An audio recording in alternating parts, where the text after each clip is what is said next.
Yes, welcome along to Good Morning Aintree for day 2 of the Grand National meeting.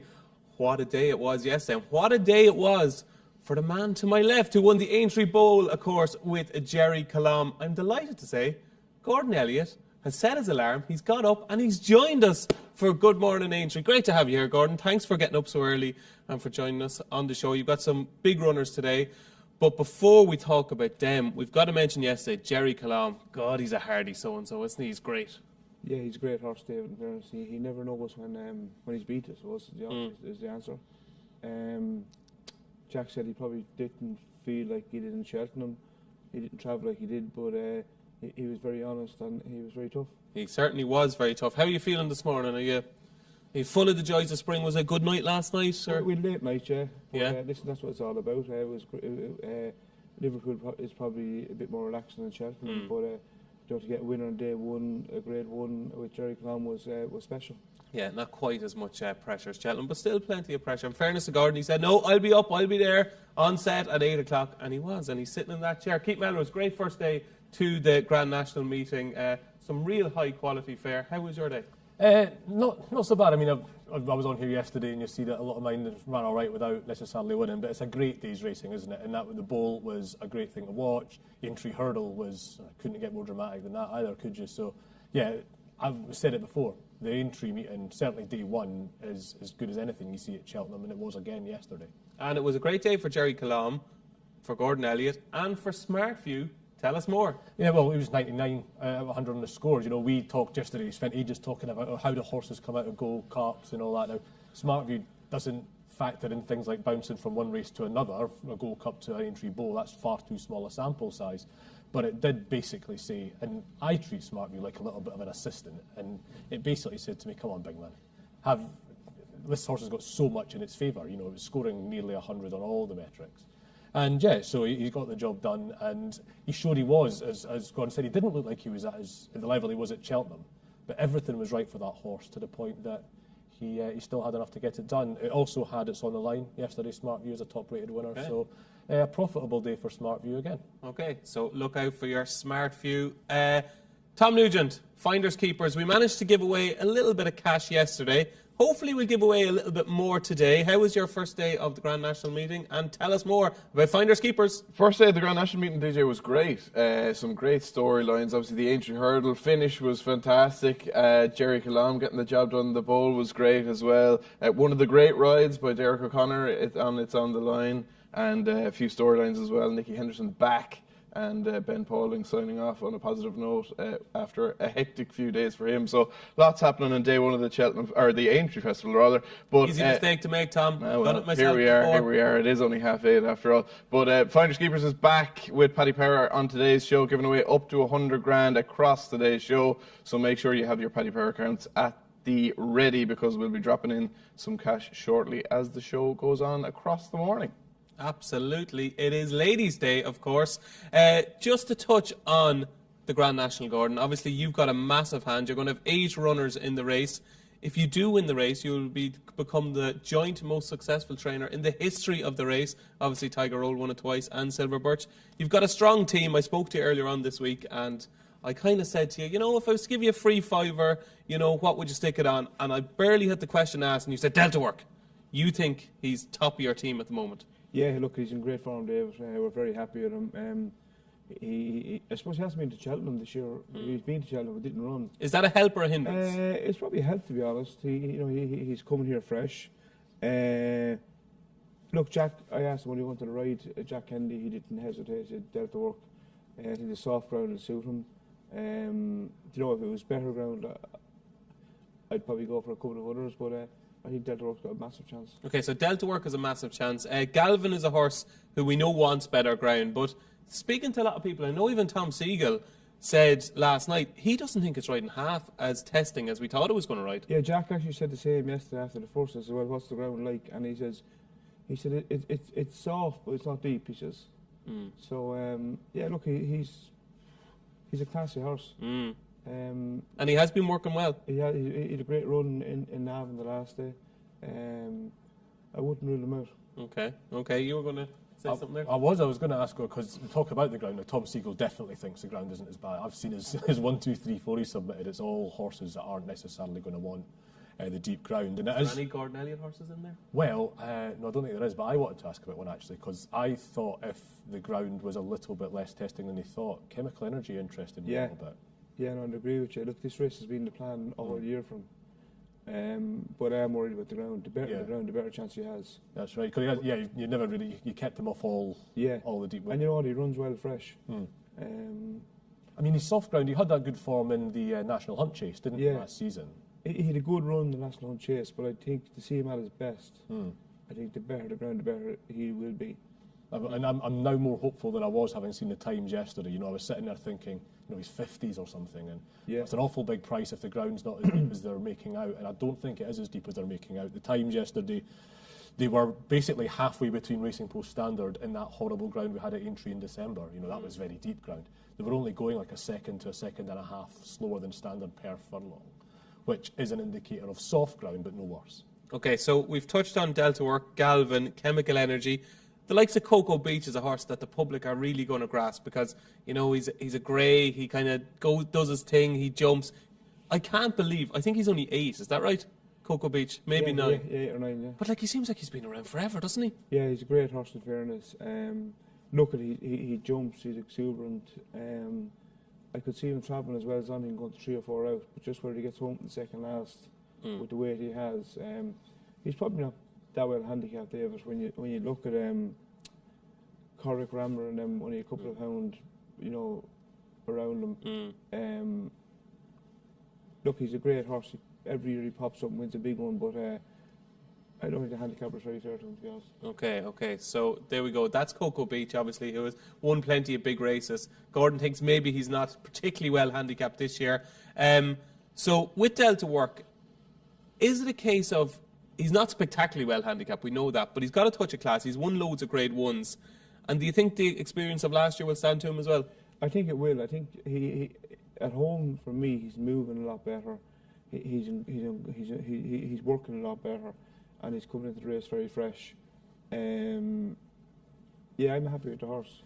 I think if he gets a bit of luck over for the first half mile of the race, if you look at him 2 years ago, he kicked fences out of the way, and he was still there going well throughout, and just didn't get home, you know. But I think if he's into rhythm early, he's got a big chance. And he did seem to he really warmed to the course that first year when he finished third. Yeah. And then last year, he just looked like he'd never seen those fences before. No, he never jumped last year. But no. As I said earlier on, he's moving better and in better form when he came into the race this year than he was last year and the year before. So training the winner of the Grand National, is it the ultimate for a trainer? Obviously, you were very young, hadn't even trained a winner in Ireland when Silver Birch won the Grand National, and then Tiger Roll comes along, who's the most famous horse in the recent history of the race. Like, unbelievable days they must have been. Yeah, I probably didn't appreciate Silver Birch. It was a great day. I can still remember today like it was yesterday. You know, all my friends were with me and the whole lot. It was spectacular.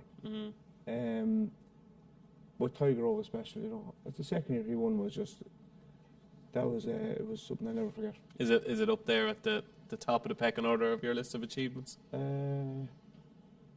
Might be the top, but it's bang there. Okay, there we go. Well, hopefully he can add to that list on Saturday. There's a little look through Gordon's runners in the Grand National on Saturday. I think it's about time we gave away some money, Tom Nugent. I think it is, DJ. So what we're going to do is explain the concept of finders keepers across today's show. Paddy Power are going to be potentially giving away up to 100 grand in cold, hard cash. We've got 2 drops across the show. So as you can see, we've got 15 minutes lined up on the timer, which is going to start about now. And there you see, you've got just under 15 minutes now to check your Paddy Power account. There could be 5 grand in your Paddy Power account to get you up and running for day 2 of the Aintree Festival. If you find 5 grand in cash in there, all you have to do is withdraw it or have a small bet and you get to keep it. If you don't do anything in the next 15 minutes, the money is gone and gone for good. You have to find it and then you get to keep it. Beautiful. There we go. Finders Keepers. Let's get off to a good start on Ladies' Day. Let's get some winners in Finders Keepers. Okay, so let's kick on with the action on Ladies' Day at Aintree. And we kick off at 1:45. And it is the Mildmay Novices Chase. And it is that horse that was masquerading as a handicapper in the Kim Muir at Cheltenham. He's now in a Grade 1. And he's now 2-1 favourite. It's I Know the Way You're Thinking for Gavin Cromwell and Mark Walsh. Chianti Classico, your ultimate winner, is 7-2. It's 4-1 Iroko, a little bit of an eye catcher, I thought, at Cheltenham. Heartwood, the winner of the Leopardstown Chase, is 9-2. It is 9-1 Broadway Boy. And also 9-1, Giovinco, who ran so well in the Brown Advisory, Keith Melrose. It's an indication of how good this race is, that the horse who travelled as well as Fact to File and managed to finish third in the Brown Advisory is the outsider of the whole field. Yeah, it is. I mean, Giovinco, we know a lot about that horse. He's quite a funny customer. He's not the best jumper, but what an engine he's got, you know. He was ridden a little bit like Corach Rambler was in the Gold Cup, wasn't he? He was ridden to finish third, really. And did get third. You know, he was quite a way out the back and sort of ridden to pick up the pieces a little bit. And that's the sort of horse he is. And yeah, you're right. This is a race where you cannot rule out any of them. It's a deep field of 6. It's not, you don't get many of those, but it's a deep field of 6. The other interesting thing about this race, I thought, is normally in April this time of year, all these novices are going into the big handicaps and leveraging their unexposed profiles to win those races. There's 4 major handicap winners in this race from this season. So Broadway Boy won that Premier Handicap at Cheltenham's December meeting. Ultima winner in Chianti Classico. Kim Muir winner in I Know the Way You're Thinking. And Heartwood obviously won that big handicap at the DRF. So these are horses that are battle hardened. They've had that run. They've already used their novice mark or their unexposed profiles to win these big handicaps. And now they're coming in to see which of them are proper graded horses. And which of them is? Who is the Grade 1 proper top performer in this race? You said I Know the Way You're Thinking was masquerading as a handicapper. I mean, the mask came off, didn't it? He's a worse actor than me if he was masquerading as a handicapper in that race. That was very impressive. I thought he looked the real deal that day. And yeah, I just think he deserves to be really short as a favourite here. He looked properly good that day. Is he one of your strongest fancies of the day? He might be, I think. Yeah, he might be one of those. I know the other. I've got another fancy in the Topham, but that's shortening all the time. So I Know the Way You're Thinking might just about be the nap, I think. Okay, there we go. We're getting it in early. Kate Melrose is very sweet on I Know the Way You're Thinking in the Mildmay Novice Chase. You had American Mike entered here. He doesn't run here. You obviously know a bit about I Know the Way You're Thinking. I'd say you were impressed with him in the Kim Muir like everybody else. I was, yeah. Look, he travelled. He looked like he'd actually probably could improve in the race, to be honest. I suppose the one negative I would have is them long distance races in Cheltenham. It's hard to come back a couple of weeks later. You know, the horse that was third yesterday in the big race. Langerdan? No, Mullen's horse. Oh, Corbett's Cross. Yeah. Yeah, he ran probably a career best probably yesterday, but I just do fear a little bit for them horses that run them long distance races in Cheltenham. But I think I know the way you're thinking. He's a deserving favourite, and he's the one they all have to beat. You'll have to jump a little bit. Your jumping is the one thing that needs to sharpen up a little bit too. I think they were actually a little bit disappointed with his jump. I think they think he's a brilliant jumper. I remember talking to Keith Donoghue about I Know the Way You're Thinking one day, and I said, would you be a little bit worried about his jumping? He said he is as good a jumper as you could get. You want to see him pinging fences at home. So it's going to be interesting to see if he can translate that. Well, these are stiffer fences than Cheltenham these days. I mean, Cheltenham fences look a bit softer now than they used to be. They do. But Aintrees are probably the toughest park fences in the country. You might not have. I'm asking a guy who's in. You're getting a dirty look here, Keith. Is he wrong? Have you ever rode on him? No, I don't. No. Look, I think he's been around Leopardstown, he's been around Leopard. I don't think jumping would be his problem, if I'm being honest. Is it fair to say the fences in Ireland are stiffer than the ones in England? Most definitely, yeah. Oh, wow. Okay. Yeah, most definitely. Yeah, look, in fairness, Aintree, the fences are top class, they're very well presented. And yeah, I don't think jumping would be his problem. I think if he gets into a rhythm early, I think he's the horse they all have to beat. But I like Kim Bailey's horse. His handicap form, he'd be up there, he'd make it an honest gallop. And for me, I think he's the horse they all have to beat. Okay, that's Chianti Classico, an impressive winner of the Ultima. Tom Nugent, we've got some locations. Yes, we do indeed, DJ. We've got £5,000 rather in 10 accounts across Paddy Power this morning. So in their first drop, they are across Airdrie, Milltown, Malbay, Dublin, Tredegar, County Monaghan, Ballyhonus, Crumlin, Birmingham, Risca and Belfast. So if you know anyone with a Paddy Power account in those locations, make sure they're logging in to check if there's £5,000 in there. If they find it, all they have to do is have a small bet or withdraw some of it and they get to keep it. But if they don't get their act together in the next 9.5 minutes, it's gone and gone for good. And Tom Nugent, after your hugely successful Cheltenham Festival, you've joined our tipping team today. So the Mildmay Novices Chase, It's a race that is intriguing for all the reasons the lads said here. Are you, and I know the way you're thinking, fan? I am, and I know the way you're thinking. Bit of a tongue twister, isn't it? It is indeed, but I was going to take one more chance at Iroko. I thought it was well enough documented that he didn't have the most straightforward prep for Cheltenham, and he just might take a step forward. And I just thought at the prices he was interesting, Iroko, to take on the top two. Very interesting. Yeah, I thought it was a very tough thing to do, to come back from such a long break at the Cheltenham Festival in the Turners for Iroko. I think he's a big player as well, but I slightly favour, I know the way you're thinking. I think he's the proper Grade 1 horse. So it's 2 votes for I know the way you're thinking. It's 1 for Chianti Classico for Gordon Elliott. And Tom Nugent is with Iroko. That's the opener. We're up and running on Ladies' Day at Aintree. Moving on to the 220. It is the William Hill Handicap Hurdle. It's a Premier Handicap. And Katira has been all the rage now into 4-1 with Paddy Power. Katira O'Castle Lamots, put up by Tom Siegel in his price-wise column this morning, is now 9-2. Having been double figures yesterday. 13-2, making headway to our other top tipster. Paul Keeley is absolutely mad on making headway now at 13-2 shot. Champagne Twist is 7-1. Teeterman back over hurdles after falling at the Cheltenham Festival.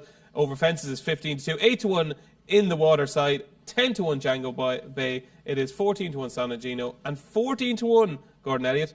What's Up Darling? What chance does What's Up Darling have? He's in good form. He probably just didn't get home in Cheltenham, to be honest. Racers ran at a very high tempo. He just didn't get home. Look, I think he's got an each way chance. Do I think he'll win? I couldn't be sure, but I think he's got an each way chance. And he has been fairly consistent all season. You kind of rely on him to run his race every time, can't you? Yeah, he's a tough horse, so he is. I think he'll run well, to be honest, Dave. I run 2 in the race. Tronador as well. He's a horse that runs well fresh. He's actually going to stay over in England after today. He's going to go to Ollie Murphy. After today, he's very hard to place in Ireland, but previous winner of the race, of course, won the race a couple of years ago. Yeah. He's like any of us. He's getting a bit older, but I think What's Up Darling will ride him patiently, and I think he's got an each way chance. Okay, there we go. Tronador is a 66-1 shot if you fancy a bit of Tronador, previous winner of the race, and What's Up Darling currently 14-1 with Paddy Power. Tom, we've got some names to go with the locations. We do indeed, DJ, yes. So Connor in Airdrie, Sicily in Milton, Malbay, Amanda in Dublin, Dwayne in Tredegar, Daniel in Monaghan, Yvonne in Ballyhonus, Lynn in Crumlin, Sarah in Birmingham, Jody in Risca, or Gary in Belfast. If you know anyone with a Paddy Power account with those names in those locations, let them know that there could be $5,000 in their Paddy Power account. They need to log in. They need to check if it's there. If it is there, have a small bet or withdraw some of it. If they do that within the next 6.5 minutes, they get to keep it. If they don't get their act together soon, it's gone for good. And if they did want to have a small bet so they get to keep the money, Tom Nugent, in the 220, see what I did there? Yeah, it was lovely. What would they be having it on? The king of the segue, we're going to have to call you there. Well, that's debatable. I thought Might Eye was interesting. But don't say it. No, you're not allowed to say Might Eye on this show, okay? Why? Because he is my ultimate cliff horse. Now, and I mean, I've gone over so many cliffs. Today would be the day. Like, Might Eye to me, I thought he might win a Stayers Hurdle once upon a time. I told Harry Fry this is the best horse potentially you've ever trained. I told his head lad that he was definitely the best horse he's ever trained. I am the ultimate Might Eye fan, but we've broken up. No, oh, really? After a couple of runs this season, I said no, that's it for me. Tell me why I'm wrong. Giving up on Might Eye. He was fourth in a very competitive Martin Pipe not so long ago off a higher weight than he is now. He's back down to 140. Every chance to win it. 2.5, slowish ground, back down to competitive weight. 6 places with Paddy Power at 18-1. Just thought worth a go each way. Might Eye in race 2 today. Well, the very best of luck to you. I think you're going to need it. Okay. Yeah, well, look, yeah. I won't be smug when he does get the job done anyway. If he does win, will you buy me a pint? Because it'll be a little bit of scant consolation for me. Maybe. I'll consider it. So very best of luck with Might Eye. Keith Melrose, is he mad to fancy Might Eye? He's obviously a very talented horse. That's why you sort of fall for him, isn't it? I mean, how many cliff horses do you have, DJ? Well, Might Eye is very much top of the list. Is he really? Oh, yes. Used to be Mr. Coffee, didn't it? And Mr. Coffee was once upon a time, yeah. Yeah, Mr. Coffee's in there, but Might Eye is... Not just on DJ's people bedpost. On Twitter will know. Not just on DJ's bedpost should be a new feature we do, yeah, I think. Yeah, all these. It's a really competitive race. I thought at the prices there was potentially, if the ground, we're talking about the ground not being as testing as people make out, if they run Serious Operator, that's a sign that it isn't as testing as they think. They say they're not going to run him unless it's good to soft or getting there. Just a horse who's got really good big handicap form. He was 5th in the Lanzarote from an absolutely horrific position, sort of flattened out the back of the last, otherwise would have finished a little bit closer than that. That's the only time Alan Doyle's ridden him. The rest of the time Patrick Wadge has been on him, and I'm a big fan of Patrick Wadge. I thought he gave this horse a really good ride when he beat Brewing Up a Storm at Kelso last time, and the commentator made out that was closer than it was. Serious Operator beat him really quite handily. Just a horse that they seem to have got right in the last few months and is possibly being underestimated at around the 20 to 1 mark. He's 25 to 1 with Paddy Power. I think they're expecting him to get pulled out, but it sounds like he won't now. Is he the type of horse that will be suited to this type of race? I mean, he's finished 5th in the Lanzarote, so he obviously can do it in big fields. Hopefully won't let him get too far back. He generally isn't that far back. He was in the Lanzarote, Everything that finished in front of him was well in front of him, jumping 3 out. So hopefully they just get him in a nice position. I think Patrick Wadge will get him in a nice position because, as I say, I think he's going to be a really top-notch jockey. I mean, Patrick Wadge is one of the better...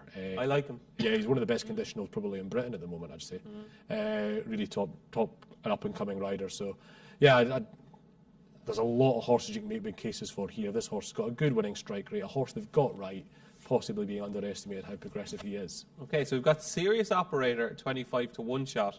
I'm actually going to add a big price to this. I think Springwell Bay has top weight. He's rated 145. Now, top weight in a big handicap like this is not an easy thing to try and do.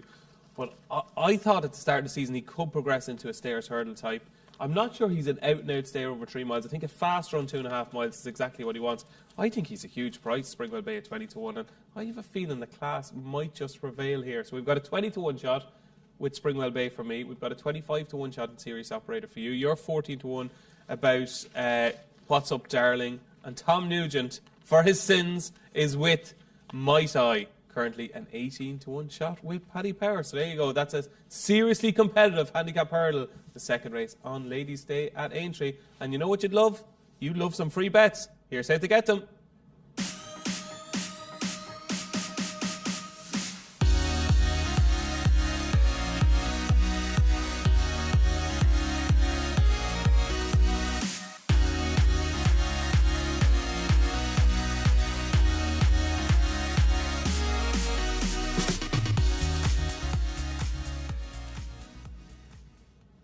Tom Nugent, we've about 1 minute and 40 seconds or so left on our first drop.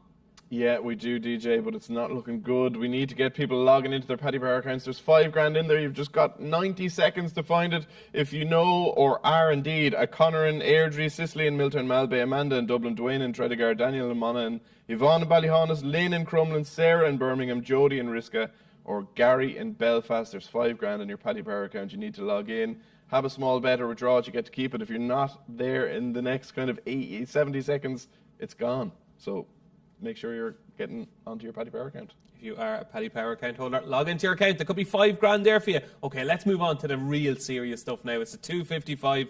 It is the TrustaTrader Top Novices Hurdle, and Mystical Power, second in the Supreme, is currently your 6 to 5 favourite. Firefox, trained by the man to my left, is 5 to 2. Very well supported this morning from an opening show of 7 to 2.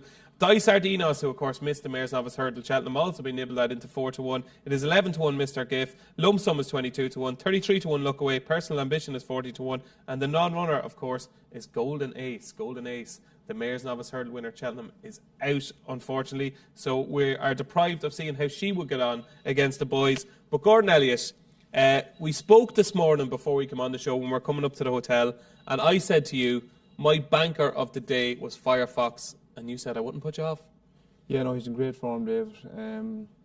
Very happy with the horse. I thought he ran a very good race in Cheltenham. We maybe rode him a little bit cold, which has been more positive on him. But yeah, I like him. He's in good form. I think he won't be far away. And like between me and you now, right, we won't tell anybody. I promise we won't tell anybody, okay? Might you ride him a little bit differently? If I'm Jack Kennedy, if I lose about 9 stone, I think if I was Jack Kennedy, I'd be saying, do you know what? I'm going to jump the first hurdle in front and I'm going to go bang, bang, bang. Well, thank God you're not Jack Kennedy. I'm lucky enough to have Jack Kennedy riding for me. Yeah, look, Jack and know what he wants to do. I'd say we definitely look. I would agree with you. We are going to ride him more forward. He jumps very, very well. Yeah, I honestly think he could improve in Cheltenham. I loved the way from the last to the line, the way he stayed going.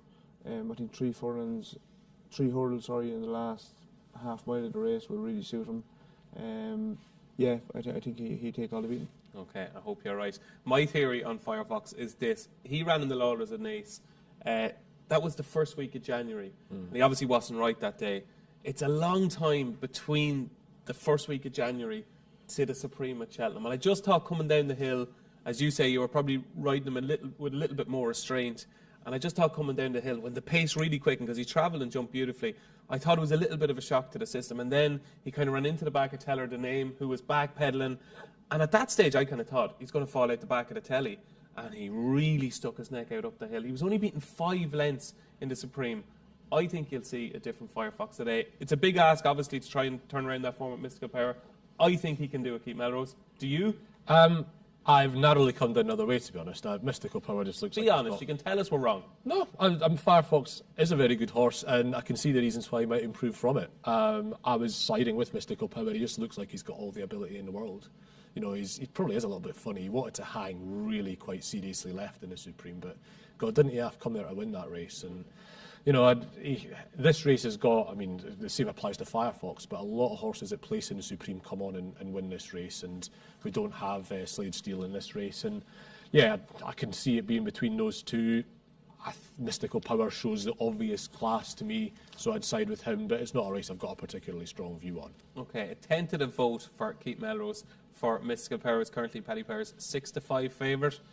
So you have the casting vote here, Tom Nugent. We have 2 pretty strong votes for Firefox. Keith is with Mystical Power. What camp are you in? I am in the Mystical Power camp, but I think it's a fascinating race. Really looking forward to it. I think as well as that, maybe would the opinion generally be Firefox maybe didn't get the run of the race in Cheltenham. Maybe was a little bit unlucky here and there, but with a clear run, I think it'll be a fantastic race. The impression I get from the Mullins camp is that Mystical Power this time last year was a nobody and has just improved and improved and improved, and with every run seems to be improving. And I wouldn't be surprised if he takes another step forward again today and just edges it for me, I think, in what it should be a great race to watch. Interesting to see as well if Fergal O'Brien's mare can make her mark in a race. Obviously, they were very unlucky that she didn't make it to Cheltenham, and a shame that Jeremy Scott's Golden Ace is out now as well, but it's Mystical Power for me. Yeah, and I suppose we have to touch on Dice Ardinos, because I was very keen on her to beat Brighter Days Ahead even at the Cheltenham Festival. I don't think we quite saw the best of I suppose, Brighter Days Ahead. We'll speak about her later on in the show. We probably didn't see the best of Brighter Days Ahead or Jade de Grugy in that race, but the kind of feeling afterwards was if Dice Ardinos had a ran, the way the race panned out, she probably would have won. Probably is a strong word. I mean, it would have been ideal for her. You must have been sitting there if you're Fergal O'Brien with your head in your hand, seeing what transpired in that race. Yeah. The thing about Dice, we still really have no idea how good she is. She's been punching down massively in her races so far over hurdles. So she's not had a proper test yet. It'll be really interesting to see how she gets on against some of the top 2-mile novices around. Absolutely. It's going to be a corker. It's at 2:55 and it's 2 votes for Firefox and 2 for Mystical Power on our Good Morning Aintree panel. Moving on to the 3:30, it is the feature race of the day. It is the Melling Chase. And would you believe, Gordon Elliott, it is 8 years since Don Cossack won this race. Spectacularly ridden by... I don't know, but it's an AP McCoy, but it was 9, I think. Very good. 9 years. It was 2015, wasn't it? No, 2016. You won the Gold Cup in 2016. 2015, you're right, it's 9 years. Yeah. So yeah, it was McCoy's last Grade 1 winner. Was it maybe even his last? No, it wasn't his last winner. He had a winner at Ayr. But yeah, no, it was McCoy's last Grade 1 winner. Yeah, I apologise. Well done. I was wrong on both counts there. That was a spectacular performance. That was the day I think you probably said to yourself, this horse could win a Gold Cup. No, you said that from years before. I said it when he, as a bumper horse. Yeah. If I ever had a Gold Cup horse in the yard, I thought it was Don Cossack. Yeah, that was a great week, actually. I think Claracam won, Ruby won in Claracam, and AP won on Don Cossack. Yeah, that was a great week I think it was 8 or 9 years ago. 9 years, imagine Yeah. that, 9 years ago. Yeah. I was actually best man for a stag that day. Wow. And it was a glorious, remember the weather? The weather was absolutely amazing. It was just a great day. And Don Cossack that day, because it was a proper race. Like, it was, I think it was maybe 3-1 the field or 11-4 the field. And Don Cossack just kicked on early in the straight and just bolted up. Yeah, no, it was a great Some day. horse for me. He was a horse of a lifetime. Look, he obviously got an injury after he won the Gold Cup, but we probably retired him a little bit early. But I've heard the lad's been best man at weddings, but never at a stag. Yeah, well, I organised it. Was it a Dundee wedding? It wasn't Navan O'Mahony's. Yeah. Jerry Murray's stag. And the funny thing is, we got the boat from Ireland, right? And we arranged this where a bus collects you, but the bus brings you everywhere. So it's a coach company, like. And we managed to find a bus driver that hated driving. And he had an absolute meltdown in the middle, started crying and everything, the bus driver did. So I was stressed to the nines, but Don Cossack thankfully helped us out because we had a pool and we all backed Don Cossack. So thank you very much. A bit like us getting here this morning, was it? Yeah, it was a bit like us getting here this morning. We had a few meltdowns in the car. That was the Melling Chase of 2015, as Keith Melrose pointed out. It's been an unbelievable race over the years. When you think of Sprinter Sacre, I think in this race was the single greatest performance I've seen from a chaser. I thought that was phenomenal. You look back to years ago, the Moscow Flyer won it twice. I think Direct Route won it twice. Viking Flagship won it twice. They're all 2 milers, and then you've got Don Cossack winning it, who won the Gold Cup the following year. So it can, rarely, but it can bring the sort of 2 divisions together a little bit. It has been a brilliant race down the years. How many of these good 2 milers do we go, I'd love to see that horse over 2.5, and then they come here for the Melling. Got another example this year, haven't we? We have, and that other example is now 5-4 favourite with Paddy Power. John Bond, of course, Duvan's brother, is 5-4 favourite, having been as big as 5-2 at this time yesterday. He was 5-2 with Paddy Power. Now he's 5-4. It's 4-1 Pick Dory. Protector at the Ryanair winner is 4-1. Envoyalin, the Ryanair runner-up, is 13-2. Conflated, the Ryanair third, is 12-1. Of course, would have top weight in the national had he gone in that route. It's 25-1 Easy Game, who's won 9 of his last 11 starts. And Manila Drama is the outsider of the field at 66-1. Okay, Keith Melrose, John Bond, where do you stand? Are you a believer? Well, he's a very good horse. I can't believe anybody's backing this horse at 5-4 in this race. You know, it's another deep 6-7 on her field, isn't it? I mean, Manila Drama probably, he was third in the race last year, I think, but this is a much deeper renewal. There was a time when I would have agreed with the idea that John Bond was a 2.5 miler getting away with 2 miles. The more I see of him, he's just a one-pace 2 miler. I don't mean one-paced in a bad way. He's just not got a change of gear so much. He's all engine, he's all cruising speed. And he needs to improve for 2.5 to justify anything like being 5-4 in this field. You've got Pick Dory here, who is exceptionally solid. You know, he's a high 160s, low 170s horse. He got beat off Banbridge at Kempton, but other than that, you know, he's won a Grade 1 last time. He goes out, does it. He won it last year. He goes about things the right way for Aintree. Protectorate won the Ryanair last time. His record at Aintree is excellent. Soft ground's not going to be an issue if it is still soft ground. And then Envoyalin second in a race, Conflated third in that same race. You know, it's very good bits of form being represented. John Bond missed Cheltenham. He completely, you know, missed his line. He fluffed his lines massively in the Clarence House at Cheltenham. 2 really bad mistakes, but for which he'd have won. But when a horse goes round making those mistakes, he turns up at Aintree.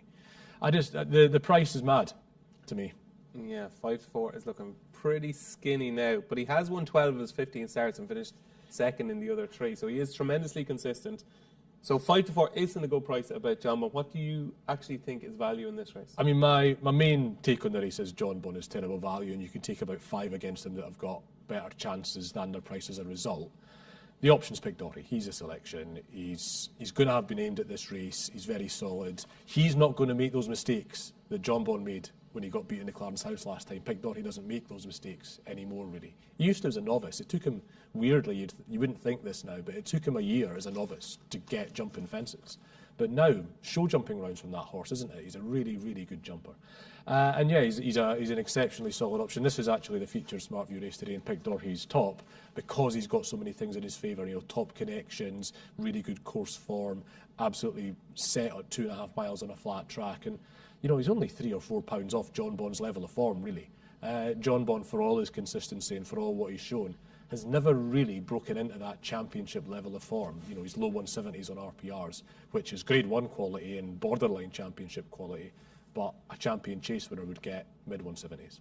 Okay, so it is Pictory at 4-1 for Keith Melrose in the Melling Chase. Tom, before we get your view on the race and before we hear about Conflated chance from Gordon Elliott, I think we should have another drop. Let's try and give away some cash. Yes, okay, so let's get the second drop live. The countdown timer is going to start as we speak. So there we go, we're live in the second drop. 5 grand across 10 Paddy Power accounts for our second drop of the morning. No winners in our first round of drops, but there is a consolation prize. Paddy Power leaving behind 500 quid in each of those 10 accounts to soften the blow of not winning 5 grand. But we've got 10 fresh accounts, so make sure you're logging into your Paddy Power account. If there's 5 grand in there, all you have to do is have a small bet or withdraw some of it, and you get to keep all the cash. But the caveat is you have to do it within the next 15 minutes or else it's gone for good. Okay, let's try and make this interesting. I'll tell you what, Tom, if there's no winner in this 15 minutes, I'm going to get you a coffee and a croissant afterwards, right? Out of my own pocket, okay? Okay, grand. If My Die wins, I'm not buying you a pint. That's my end of the bargain. If My Die wins, I'll be puking in some toilet somewhere. So My Die won't be winning, so you won't need to buy me a pint or even feel guilty about not buying me a pint. You're too kind. So 14 minutes left. Let's get a winner in Finders Keepers. Gordon Elliott, you decided not to run Conflate in the Grand National. You've decided to come here. Why?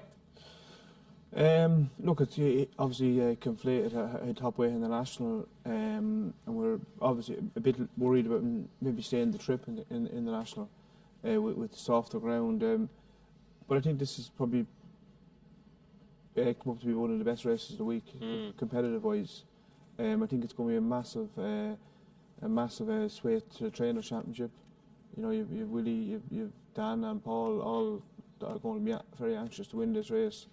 I think it's as hot as a race as completed as maybe Ren in the season. He's a little bit of an underrated horse throughout his career. Like, he's ran some terrific races. Like, he's a proper Grade 1 performer, and he's kind of like an afterthought for a lot of people some of the time. But for you as a trainer, to have him there to run in these top races, I say, is terrific. He's a great horse. You know, he'd been placed probably in all of his last 3 runs. You know, he obviously was placed in Ryanair, but he unseated his jockey at the last in twice in a row. Previous. So, could I see him good enough to win this race? I'm not sure. I think he could run into a place, but I think this is one of the races of the week as far as competitive wise is. Do you think John Bond is the one you have to beat? I think it's the hottest race John Bond's run in his career. I think he's going to have to improve on a lot of things to win this. I like the Skeleton horse. Protectorate? Yeah. Okay, you think that Ryanair performance could be good enough here, yeah? Yeah. Okay, so it's Protectorate for Gordon Elliott. We've got some names and locations, Tom. Names and locations. Look at this. You're buying me the winner, Sean in Dublin. Congratulations. You've bagged 5 grand to get yourself up and running for day 2 of the Aintree Festival. So spend What was the forfeit? Was it? Do you have to buy me a coffee and a croissant now? I'll buy you whatever you want. Anything for you. Anything for you. So Anthony in Bray, John in Waterford, Cassandra in Carterton, Natalie in Birch Green, Claire in Lingwood, Emily in Beaufort, Joe in Galway, Petro in Bristol, or Debbie in Wexford. If you are or know of anyone with those names in those locations, there's currently 5 grand in your Paddy Power account. Make sure you're logging in. You can have a small bet or withdraw some of it, and you get to keep all that cold hard cash. And congratulations to Sean in Dublin, who's up with the lark and has already nabbed himself 5 grand courtesy of Finders Keepers with Paddy Power. Gordon Elliott got very excited there because obviously he trains beside Longwood, and the screen is a little bit away from us, and he said, is that Clare in Longwood by any chance? But unfortunately, it's Clare in Lingwood, which is not Longwood in County Meath, unfortunately. No. So there you go. If you're Clare in Lingwood, you've 5 grand in your account. Go check it. Are you a John Bond fan, Tom Nugent? It's an excellent horse, but in the context of this race, I think Keith is dead right. It's a mad price, 5-4. I think he's very, very short, and I'd be with Gordon. I think Protectorate sets the standard. Bounce him out, ping, ping, ping, off he goes, and he'd be very hard to catch, I think. Okay, so we've got a lot of love for Protectorate. 2 votes for Protectorate, your Ryanair winner. Keith is with Pictory, last year's winner. I did think John Bond was definitely the horse to beat. I do think 5-4 is getting a bit ridiculous now, but at the time of printing on the screen at the moment, he was a 7-4 shot, and I thought that was about his right price. So I'm just about with John Bond. but I wouldn't be backing him at 5-4. Moving on to the Grand National fences. It is the Topham. It's at 4:05. And Shake 'em Up Harry, the winner of the plate at the Cheltenham Festival, is your 11-2 favourite with Paddy Power. It is 6-1 Life in the Park, a big mover. 9s into 6s in the last couple of hours. Life in the Park. 13-2 James de Burley. 13-2 last year's winner Bill Baxter. Can Do Kid is 12-1. Also 12-1 is Frere Bamboo. Fantastic Lady 14-1. 14-1 Your Darling and Arizona Cardinal. And it is 18-1 Bar. You're going to open the batting here, Mr. Nugent. One of my cliff horses here, James de Burley, I'm going to go with, who came from France with a massive reputation but has kind of failed to deliver on a number of occasions. It's not necessarily that he's come down in the weights massively either, but I just think he has to crop up in a race like this. And I'm going to give him one last go, but it could be a might eye situation for me, DJ. If it doesn't work out today, we're finished. Never let it go as far as might eye went with me. Does keep running well in these good handicaps, doesn't he, James? He does. And I reckon a flatter track might play into his strengths as well. He's a strong traveller and maybe just fades on a stiff track. Prominent racer and jumps well, doesn't he? It's what you want in a Topham a lot of the time. Yeah. So James de Burley in a fairly competitive race for me. My screen here, Gordon Elliott, is telling me that Embittered was available at 100-1 anti-post, was then 66-1, then 50s, then 33s, and is now 25-1 Paddy Power from 100-1 Embitters with Sam Ewing aboard. Are people mad, or has Embittered got a chance? Your facial expressions are giving away plenty there now. Look, I'm hoping the race will light him up. The national fences can. I think he has to improve on his form. Is he good enough to win it? I'm not sure. I hope he does well. I don't. Okay, not a ringing endorsement. I don't think I've ever seen you so surprised after races when he won at Navan earlier on in the season. I don't think you could quite believe it. Yeah, he obviously has the ability. That was a big race that day. Yeah, absolutely, worth a lot of money. I think it was a $100,000 race that day. Look, he has the ability. Do I trust him? No. No. Okay. Anything else towards the kind of other end of the market that you'd be keen on? Shake 'em Up Harry obviously won the plate. Yeah, I thought he was good in Cheltenham. Obviously, the double green horse, Manure and Suede horse, Willie's horse. And Tom Nugent's cliff horse. Yeah. Burley, look, he's run well in all them good races all year. You know, he had a very, very good run in Punchestown a couple of years ago. I think in the 3 mile race. That's as well. right. Yeah. I think he's the classiest horse in the race, but I think it'd be unfair to say this was the plan. You know, if he wins, they'll probably say it was, but he's knocking the door in all the big races. I think he can stick a pin in this race. Okay. Where's your pin landed? Well, the market's pin landed in the same place a few hours ago. The thing about these Aintree handicaps, even the Topham, is that at Cheltenham these sort of punts come weeks in advance, and by the time the decks are made, all the sort of value's gone. But for me, Life in the Park was still 11-12-1 yesterday, and that was a tremendous price. He's now 6-1, which is sort of the price he should be. Really big eye catcher on the plate, wasn't he? He jumped a little bit carefully, if anything, but apart from that, and these are big fences, and if you're going to miss, it's the right side to miss, I suppose. And they've tried to make him a 3 miler before this horse. Never quite convinced it's a 3 miler, and after the plate, maybe just looks like a 2.5 miler that hits the line hard. Perfect for the Topham, with that big long run in. He just looked like a horse that had a lot more to give for me and should have been among the favourites. Now he is, so I'm not. He was going to be the nap at 11-12-1. He's not the nap at 6s. Really? He was going to be the nap. You're that strong? Oh, I thought he was a very wrong price at 12-1. Yeah. At 6-1, he's about his price. There's a few other. There's loads of interesting horses in the race. Okay, who else kind of floats your boat? So big prices. Horses that thought were a 3 miler and are actually 2.5 milers and want a bit of bag riding. Thought Grandad's Cottage shaped a lot better than the results suggest at Kempton last time. That was a real speed test, and but for missing the last, he'd have possibly been second and certainly third. And another horse that's not a 3 miler, but they've kept trying to make him one. And I know he's 12, but Celebre de Len he was a non-staying fourth in the Beecher. Having won over 3 mile, one over the Mildmay fences here. He isn't really a proper stayer, and he's still like the races 12-year-olds go. I thought 33s was a bit big about him. But if Good Morning Aintree viewers are only to have one bet in the race, it should be on? Oh, it needs to be on Life in the Park. I think he's still... Life in the Park, who has been extremely well supported. I'm going to put forward my case for Your Darling, because when your darling won at Ascot in November, in my head, I was thinking, please don't let this horse run again until the Topham, because the trip, the track, everything about the Topham is made for your darling. And the key thing is, he has to be fresh. Yeah. He cannot run basically back to back. He can't put it together back to back. He needs to have a break between his runs. And I just think he's such a spectacular jumper. When he does get it right, he pings them. And I think this is the perfect race for him. I think it's a good piece of placing by Ben Pauling. I think your darling is a decent price now at 40. He was on the drift, unlike your selection. As we were talking about the handicaps, how they'd taken till after declarations to really sort of evolve his markets at Aintree. You know, your darling was put in second, third favourite early doors, drifted now to what's probably his price, because I agree, fresh, he looks like Don Cossack, you know, he travels and he jumps and he's a fabulous horse, but he just never backs it up, and it was a good idea to save him for his spring target, and this is the one. Okay, so Life in the Park for Keith. It is your darling. For me, it is James de Burleigh for Tom Nugent.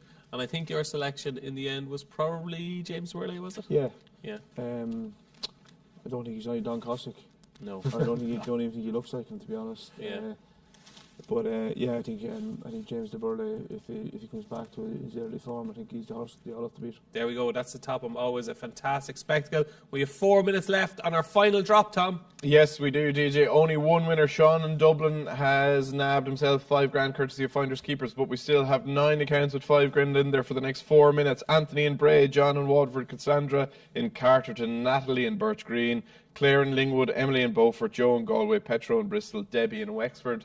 Make sure you're logging into your Paddy Power account. If you are or know of anyone with those names in those locations, there's $5,000 in there, and they need to find it within the next kind of 3.5 minutes, or else it's gone for good. So make sure you're logging into your Paddy Power account. If you find $5,000 in there, all you have to do is have a small bet or withdraw some of it, and you get to keep it all. If not, it's gone. Come on, Petro in Bristol. Come on, Petro. But there can't be many of you. Let's double our count for the day. Let's get a second winner on Finders Keepers. Moving on to the 440 on Ladies' Day. It is a Sefton Novice Hurdle, and currently Jukebox Man Keith Melrose is your 3-1 favourite. And our viewers on the Good Morning Show will know Keith was on for a Gold Cup day at Cheltenham, and his banker of the day was a Jukebox Man in the Albert Bartlett. Do you know what? Do you know what the worst thing is? I had to watch that race, studying for this one, so I had to relive that. Yeah. I had to relive the Jukebox Man. You wouldn't mind reliving it, I'd say. No. Oh, yeah. Said her story was very good. I thought the Harry Redknapp, Ben Pauling horse looked home and hosed off a steady pace. Is that one of those when they flash past the line and you're like, oh my God, I can't believe we've actually won this? I thought coming to the last we had a chance, and the way we jumped it, I thought the winner was home and hosed. But our horse stayed going very, very well. I think it's an ordinary race, to be honest. Okay, we will come to your horse in a moment, because I know the home of Gaelic football and hurling in Ireland is running this race for Gordon Elliott. But are you staying loyal to the Jukebox Man? Not at these prices. I thought he got a really good ride, actually, at Cheltenham. You know, that horse, I watched him again. He's going to be a smashing novice chaser next year, yes. The Jukebox Man. But in this race, that race really went right for him. I'm not going to pretend that everything went wrong and he still nearly won at 25s. Everything went right in that race. It didn't go so right for Dancing City, I didn't think. That horse is going to have learned an awful lot from that race. He was quite keen through the race, and he still came to the last. He'd have been a lot more clear of the rest in third had he not missed the last. Just think he'll learn loads and loads from that run. And, he's going to be a 3-miler ultimately. The first goal was a bit of an experience for him. Now he'll be ready for it, and he should really be a bit shorter and a bit closer to the top of the betting than he is. Okay, very interesting indeed. I have some good news for you, although you never like to see non-runners. You have less to beat in the big novice hurdle, because Dysart Enos is now a non-runner. So the 2 mares, unfortunately, are out of the biggest novice hurdle. Dysart Enos is a non-runner, and Golden Ace. So Firefox is looking a little bit juicier now. Yeah. I like him. Yeah, okay. He likes him. We have another winner on Finders Keepers. We do, DJ. Cassandra in Carterton has got the job done. She's nabbed herself $5,000 in cold hard crash. So congratulations to Cassandra. We've still got just over 45 seconds for those 8 accounts to log into the Paddy Power account. So we'll keep you updated if there's any more winners. 2 winners, 2 coffees, 2 croissants for me. Thank you very much, Tom Nugent. So Crow Park, Gordon Elliott. Crow Park was the horse you were going to run, I think, in the race in the Albert Bartlett. It ended up being Stellar Story. What can we expect from Crow Park today? I think he'd run a big race. He's a fine big horse we walk in the park. Probably more of a chaser than a hurdler, really. But he's coming here fresh. Obviously, he was my pick to run in the Albert Bartlett. And Jack probably would have rode him in the Albert yeah, Bartlett. he would have, yeah. And he did a setback a few days before, and we ended up putting Stellar Story on the lorry last minute, and he won it. But I suppose the question is, will you be in Crow Park on Sunday? Crow Park meet against Dublin, of course, on Sunday. You'll be there. I'll definitely be there. Yeah, I'll be there. Yeah, absolutely. Yeah. Yeah. Look, I think we've it all to do, but I think Crow Park has a better chance of winning this race than Meath does of beating Dublin in Crow Park on Sunday. That's fair to say. It's probably fair to say. But it'll be similar prices actually. You've got to keep positive and keep supporting your own team. So absolutely. Yeah. Look, I'm a massive Meath man, as you are.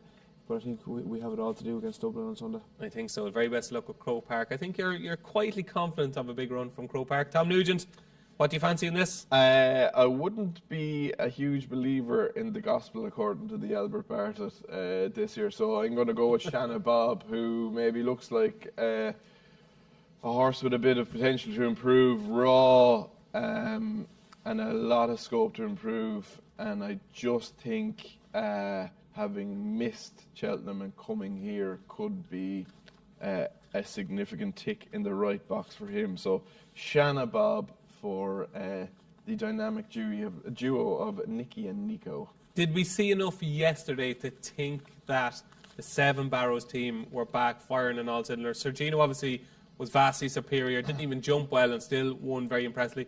Shishkin didn't get a great ride, I didn't think. I have to say he wouldn't have won, but I think Shishkin needs space, and he never got any space.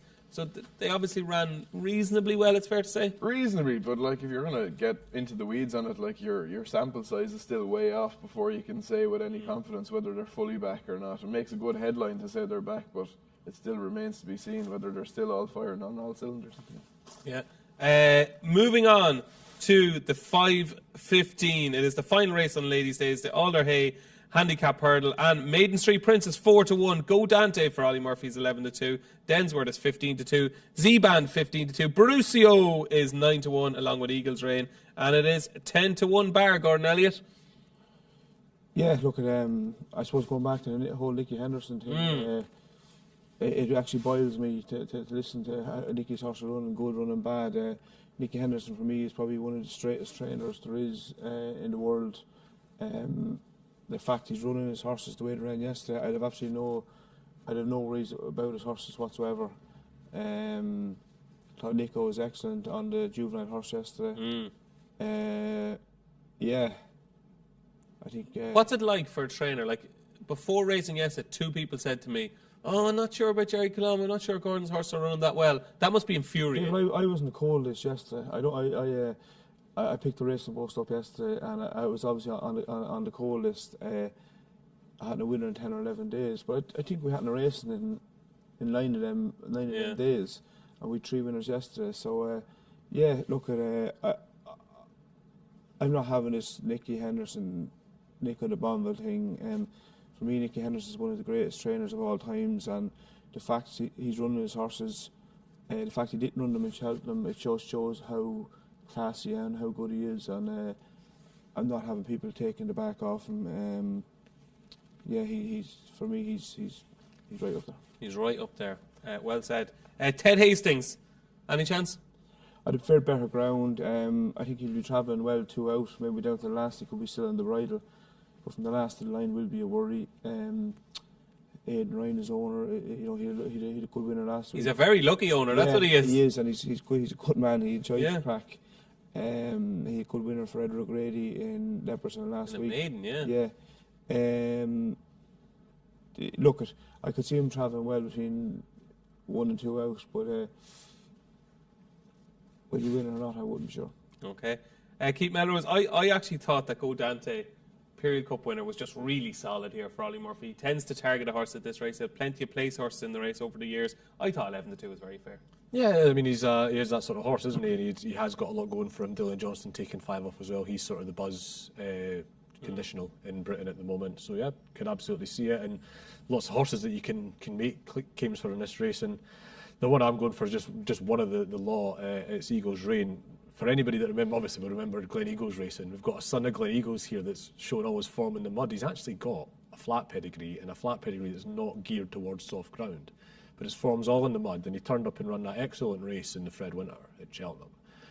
Absolutely tanked into it. Just finished ahead of Indawi, of course, for Gordon. Of course, yeah, he did, yeah. And, he's the winner of that race, Larkin in the morning, was just, you bump into one in the Fred Winter all the time, of course, but there's nothing like that in this race, and Eagles Reign still quite unexposed. This ground's not going to be as testing as it was at Cheltenham, and that pedigree, it's one of those good Niarchos pedigrees. There's Marcel Boussac winners and Dome drivers in there, and he's a well-bred horse, and not a horse you'd think's going to want deep ground at the Cheltenham Festival. So a bit more spring-like maybe the conditions today, and still improving as a horse. He looked like he was hanging a little bit when push came to shove in the Fred Winter. So I thought he was, and I do like to see trainers put juveniles into open company. It's an enterprising move, and I like to see that sort of bold campaigning rewarded. Okay, there we go. Eagles Reign.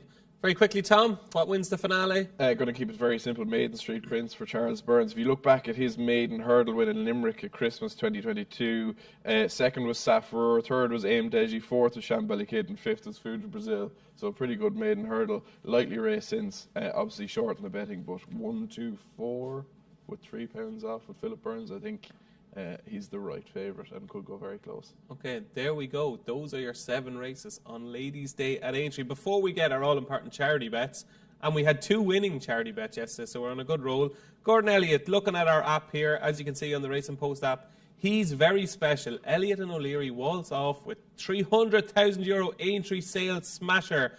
He can't dance. Named after you. He's not named after you. I can see you. You've got the moves when you get going. He can't dance.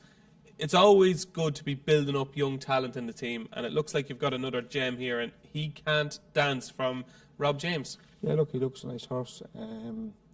Obviously came very well recommended from Rob, so time will tell. How important is it? I always find with yourself and Willie and the top trainers, like you runners obviously at Aintree today, but you're thinking of next year, 2 years, 3 years in, you're always thinking ahead.